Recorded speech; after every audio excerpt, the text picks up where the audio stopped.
어느 조그만 동네의 그 교회 목사가 새로 부임을 했습니다. 근데 이 교회 목사가 부임하자마자 그 동네에 있던 구멍가게 주인 아저씨가 그 새로 부임한 목사에 대한 칭찬을 너무너무 하고 다니는 겁니다. 참 새로운 그 목사가 설교를 너무너무 잘해. 정말 뭐하는 사람들에게 감동을 주고 있어. 근데 구멍가게 단골 손님들이 생각해보니까 이상한 거예요. 이 사람은 일요일날 가게 문도 열고 교회 다니지도 않는 사람인 거예요. 이렇게 굉장히 오래된 조크이기 때문에 조크라 그러면 안 되는데 이 반전으로 여러분들이 웃어야 되는데 제가 조크라고 먼저 말을 해버렸네요. 그 오래된 이야기이기 때문에 아마 제가 어릴 때 교회 다닐 때도 이 비슷한 얘기를 들어본 기억이 나는데, 그러니까 지금처럼 인터넷 방송으로 설교를 듣는 것도 아닐 거고, CD가 제작되는 것도 아닐 거고, 그래서 가게 주인이 이 손님들이 물었습니다. 그 구멍가게 주인에게. 당신은 일요일 날 영업도 하고, 교회도 안 다니면서 새로운 담임 목사가, 그 교회 목사가 설교를 잘하는지 어떻게 아느냐? 그랬더니 이 가게 주인이 이렇게 말했습니다. 그 교회 교인들이 갑자기 외상값을 잘 갚기 시작했어. 그동안은 그 교회 교인 다닌다 그러면서 외상값 안 갚기로 유명했었는데 갑자기 목사가 바뀌더니 교인들이 외상값을 잘 갚기 시작했다. 그래서 그 목사가 분명히 은혜로운 설교를 하고 말씀이 좋은 것이 틀림없다라고 이렇게 구멍가게 주인이 얘기를 했다라고 하는 겁니다. 그렇습니다. 우리 개신교에서, 즉 의전, 리추얼이 강조되는 카톨릭에 비해서 개신교에서 소위 말하는 말씀이라고 하는 목사의 설교라고 하는 것이 차지하는 비중이 매우 큰 것은 사실입니다. 그래서 그 목회자들의 설교가 교인들에게 감동을 주고 또 그것이 교회 성장의 원인이 되기도 합니다. 우리는 고국을 떠나 살고 있지만 이곳 미국에서도 특히 우리가 외국교회는 잘 모르고 백인 회중들 교회는 잘 모르고 한인교회들 보면 우리 교민 수의 우리 교민 전체 인구에 비례해서 엄청나다라고 할 수 있는, 물론 한국에는 10,000명, 수십만 명 교인들도 있지만요. 적어도 우리 이 교회에서는 제일 큰 것이 남가주 사랑의 교회라 그러나요? 7,000~8,000 명. 보통 대형 교회라고 하면 3,4,000 명 되는 교회들이 많이 있죠. 그래서 많은 분들이 그 목사님들의 설교에 은혜를 받고 참 말씀이 좋다라고 말을 하기도 합니다. 최근에 또 어떤 목사님은 아직은 그 정도 대형 교회 규모의 목사는 되지 못했지만 말씀이 좋기로 유명해서 또 많은 사람들이 그분을 따르기도 합니다. 그러나 안타까운 것이 있습니다. 혹시 여러분들 그 큰 교회 다니는 분들하고 아시면 그분들하고 돈거래 했을 때 잘 갚는지 한번 보셔야만 그것이 그 목사님들이 정말 설교를 잘하는지 은혜가 되는지 아마 아실 겁니다. 안타까운 것은 대부분 소위 말하는 말씀이 좋다, 설교가 좋다라고 하는 목사님들의 교회로 옮겨가는 분들이 우리가 흔히 말하는 수평이동이라고 하는 것이죠.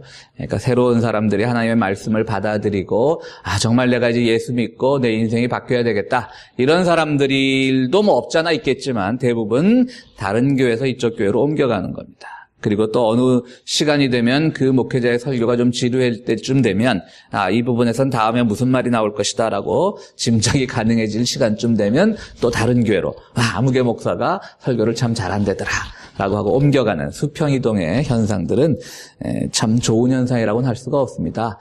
다른 교회의 교인들을 뺏어가는 거죠. 물론 그 빼앗기는, 참 표현이 그렇습니다만 빼앗기는 교회도 문제가 있겠죠. 설교라는 것이 개신교회에서 차지하는 비중이 큰 것은 사실인데 그렇기 때문에 그것을 잘 못해서 다른 교회로 옮겨가는 사람을 또 교인들만 탓할 수는 없을 겁니다.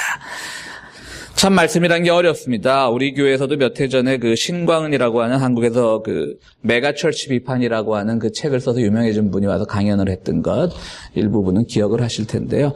그분의 강연 중에 이런 내용이 있었습니다. 그러니까 그분은 이 대형 교회들을 막 비판하는 거예요. 메가처치 비판이라고. 근데 그분의 강연 중에 가장 인상적이었던 게 뭐냐면요, 대형 교회 목사들이 설교를 잘한다는 거였어요. 저도 그게 왜 인상적이냐면, 저도 솔직히 목사니까 우리 교회가 좀 더 부흥하기를 원하고 나의 단점은 무엇일까를 생각을 해보면 대형 교회를 비판하고 싶으면서도 그분들의 인터넷 설교나 들어보면 제가 들어봐도 잘하는 거예요. 참 적당한 타이밍에 나오는 눈물과 또 감동을 자아내고 또 예화 같은 것들도 굉장히 살아있는 예화고 비판을 하려는데 잘하는 거예요. 뭐를 흠을 잡아야 되지? 이런 고민이 좀 있을 시점이었어요. 그 시점이.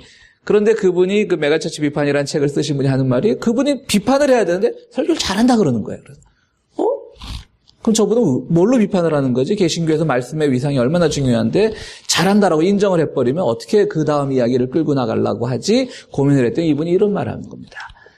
적어도 수천 명, 수만 명이 모이는 교회에서 많은 교인들이 우리 목사가 설교를 잘한다라고 할 땐 그건 설교가 아니라고 하는 거죠. 사람들이 다 자기들이 하나님의 말씀을 통해서 추구하는 인생이 다르고 이것을 통해서 얻고자 하는 그 자양분의 성격이 다른데 모든 사람들의 귀에 다 만족한 설교는 말해도 잘하는 설교지만 진짜 하나님의 말씀은 아니라고 하는 것이죠.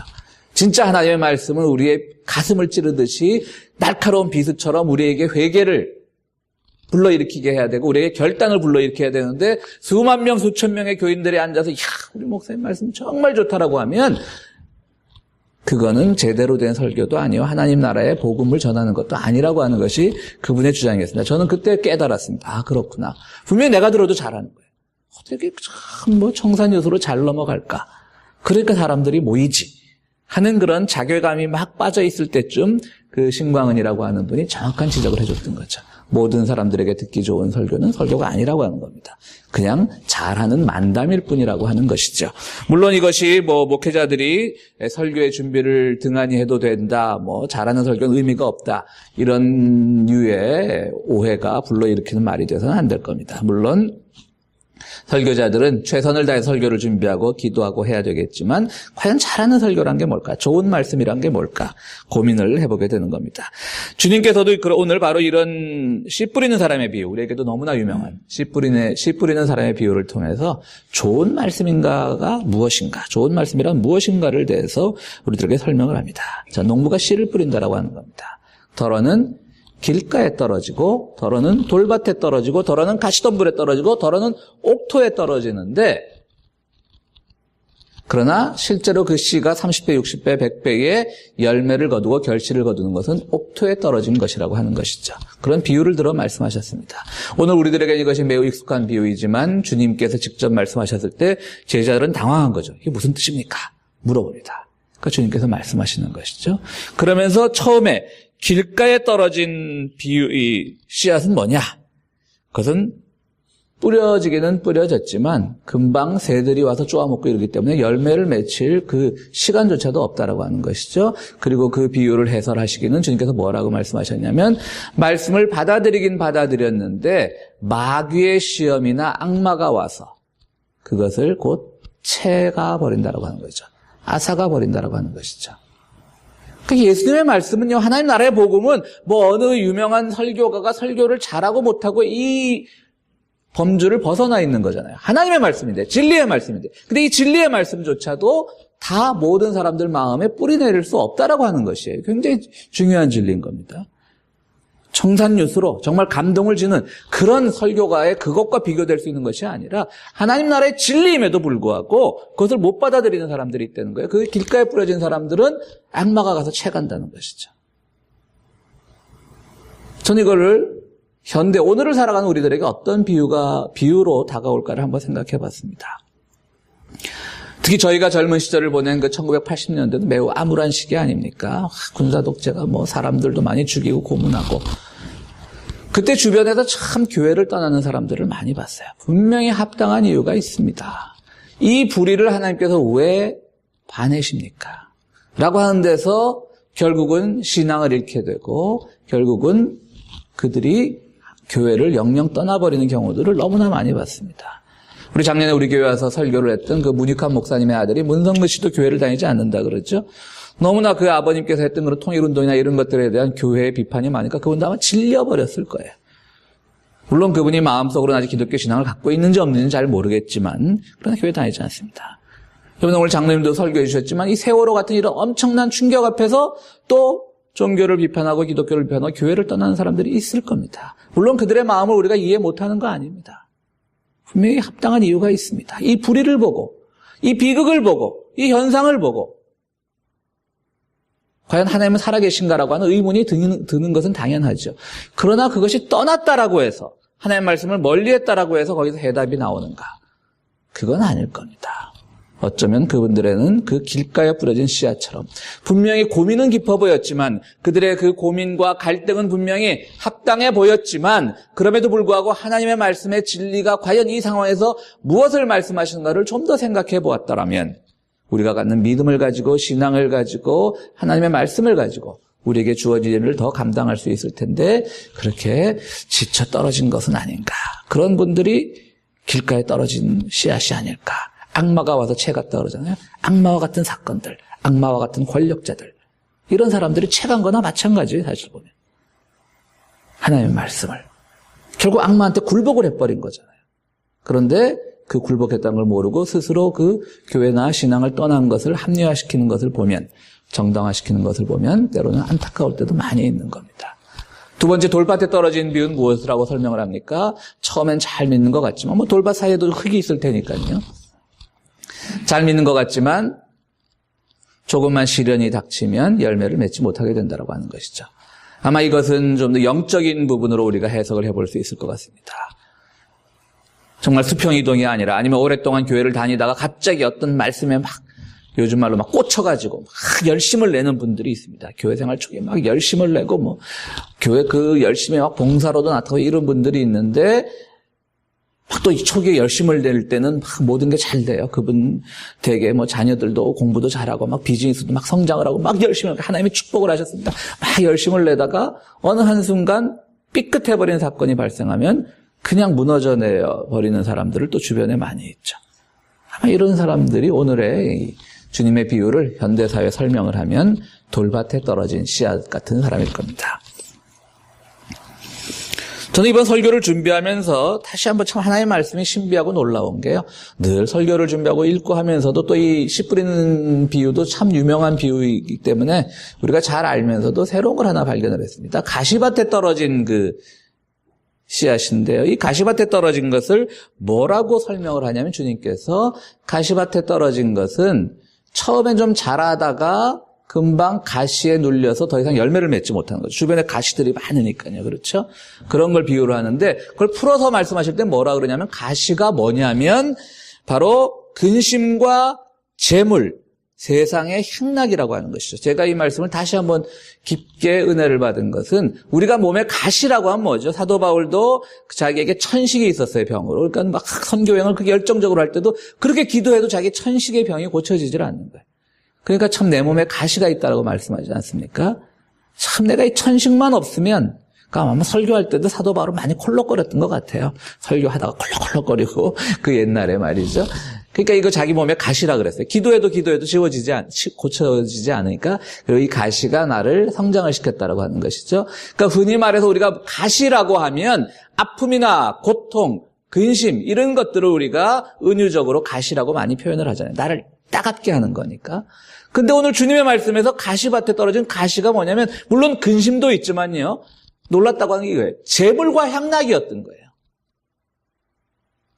우리가 재물과 인생에서 느낄 수 있는 그런 지극한 축복 같은 것들을 우리 그동안 복이라고 생각을 해왔는데 주님은 그걸 가시라고 설명을 하는 거예요. 나한테 재물이 많으면 축복을 받은 게 아니라 가신 거예요.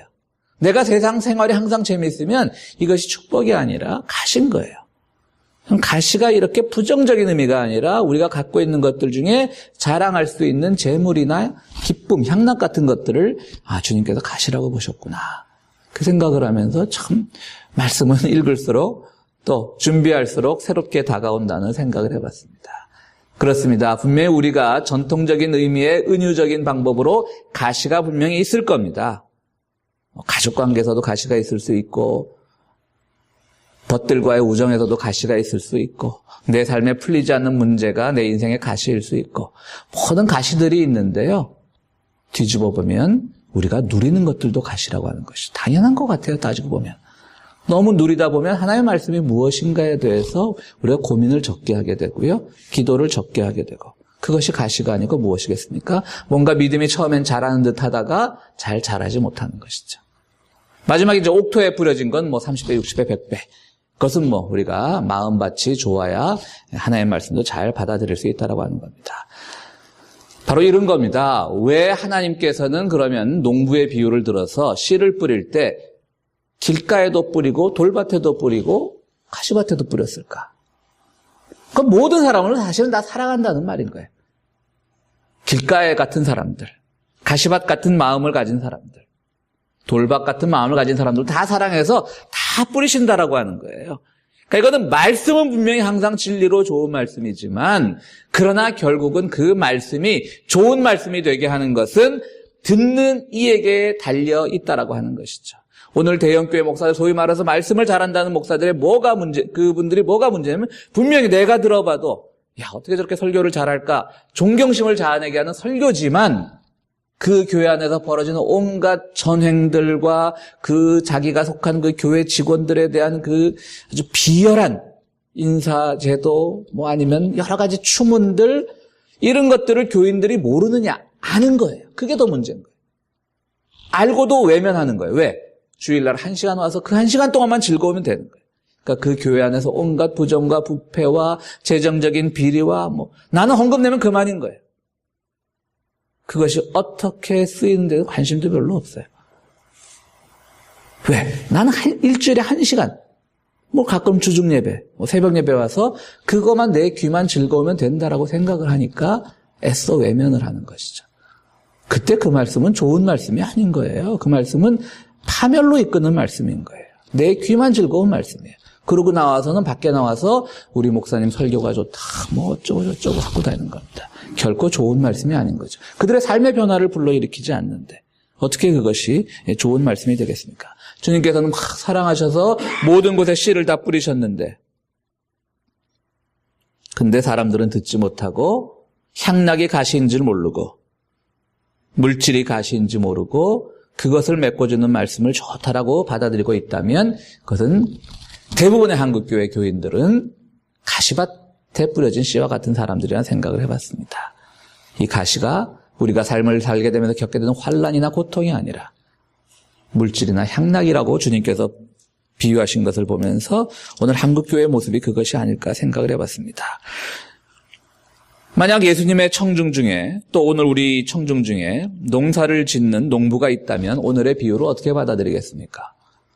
어떻게 그런 일이 가능하지라고 받아들일 겁니다. 무슨 뜻인고 하면 특히 1세기 팔레스타인의 그 척박한 땅에서 보면 그들에게 가시밭이 어디 있고 돌밭이 어디 있고 길가가 어디 있겠습니까? 조금만 씨가 뿌려서 맺어질 공간이 되면 온갖 땀을 흘려서 그 팔레스타인의 척박한 땅과 척박한 기후에서 온갖 것을 다 이 호미질을 하고 곡괭이질을 하고 하면서 다 옥토밭으로 만들어놨을 거 아니에요. 그죠? 아마 그 당시 주님의 비유를 들은 사람들 중에 농부가 있었으면 그랬을 거예요. 나한테는 가시밭이라도 좀 있었으면 좋겠다. 내가 경작하게. 그럼 가시 다 쳐내고 내가 그것을 옥토로 바꿔놓을 텐데. 나한테는 돌밭이라고 하는 조그만 땅이라도 있었으면 좋겠다. 그것을 내가 돌을 다 긁어내고 거기로 옥토로 바꿔놓을 수 있을 텐데. 그런 생각을 했을 거라고요. 이게 아주 중요한 겁니다.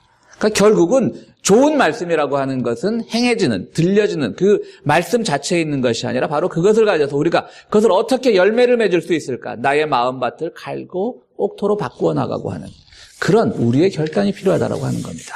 어찌 보면 이것은 설교를 해야 되는 목회자들의 자기 변명일 수도 있습니다만은, 즉 나를 통해 전해지는 말씀이 중요한 것이 아니라 듣고 실천하는 여러분들이 좋은 말씀을 만든다라고 하는 그 말은 말씀드렸듯이 목회자들이 좀 변명일 수도 있죠. 그럼 당신은 아무렇게나 설교해도 되느냐? 준비 없이 설교해도 되느냐? 그럼 우리만 듣고 잘 실천하면 되느냐? 이런 뜻으로 말씀드리는 건 아니고요. 분명히 말씀드렸듯이 좋은 정말 하나님의 말씀을 잘 전달하기 위해서 전하는 이들도 기도하고 성경 묵상하고 성경 공부하고 많은 공부를 해야 되겠지만 중요한 것은 듣는 분들이 그것을 변화시키고 열매를 만들어야 된다라고 하는 것이죠.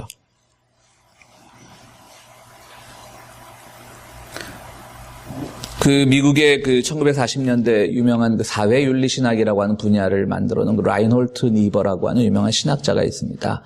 이분이 그 하버드 디비니티 스쿨 출신입니다. 그 하버드 신학교 출신이죠. 학벌만 보면 그만한 사람이 어디 있습니까?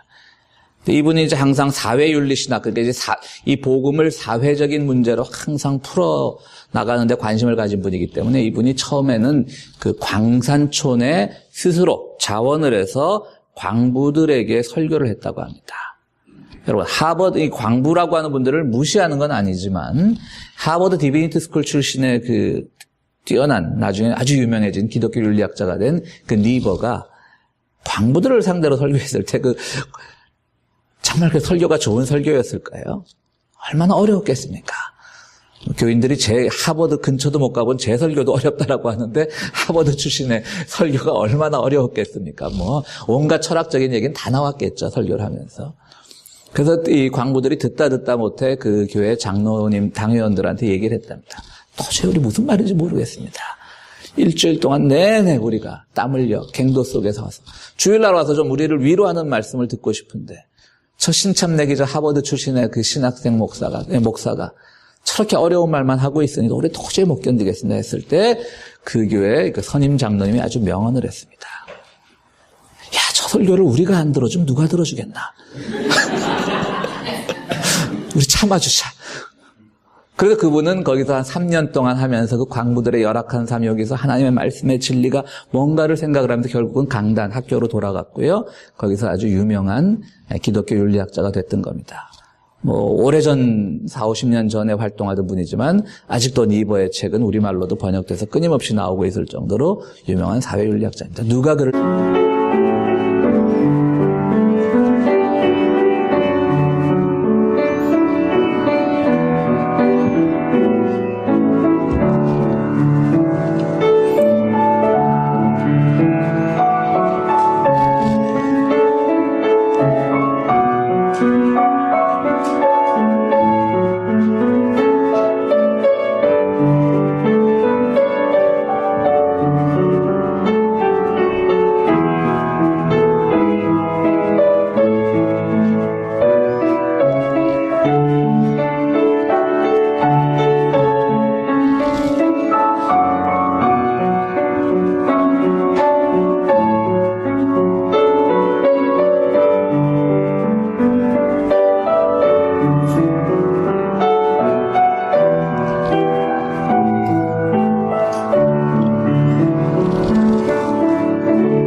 거룩하시고 자비로우신 하나님, 저희들 세상 살아갈 때 지치지 않도록 또 시르에 빠지지 않도록 낙심하지 않도록 늘 주님의 귀한 말씀을 우리에게 주심을 감사드리옵나이다. 그런데 말씀을 받아들이는 우리의 모습들이 그저 앉아서 귀로만 듣고 순간적인 만족에만, 순간적인 기쁨에만 그 말씀을 사용하고 있는 것은 아닌지 우리를 돌아보게 하여 주시옵소서. 하나님의 말씀으로 우리가 변화되기를 원합니다. 하나님께서 친히 이루시고자 하는 하나님 나라를 세우는 그 말씀이 되기를 원합니다. 그 일을 하기까지 우리가 스스로 밭을 갈아야 되고 우리가 스스로 땀을 흘려야 되는 수고가 있음을 우리가 알고 있사오니 우리가 그런 결단과 다짐을 할 수 있도록 우리를 인도하여 주시옵소서. 이제 주님 앞에 귀한 예물을 드립니다. 참으로 주님께서 우리를 축복하셔서 우리의 삶에 많은 열매를 주셨습니다. 우리가 이 예물을 드림으로 말미암아 우리가 누리고 있는 많은 기쁨들과 우리가 누리고 있는 재물들이 우리 삶의 가시가 되지 않게 하시고 그것이 하나님을 찬양하는 귀한 도구가 될 수 있도록 주여 도와주시옵소서. 드리는 손길마다 주님께서 축복하시고 더 좋은 것으로 채워주시옵소서. 예수 그리스도 이름으로 기도하옵나이다. 아멘.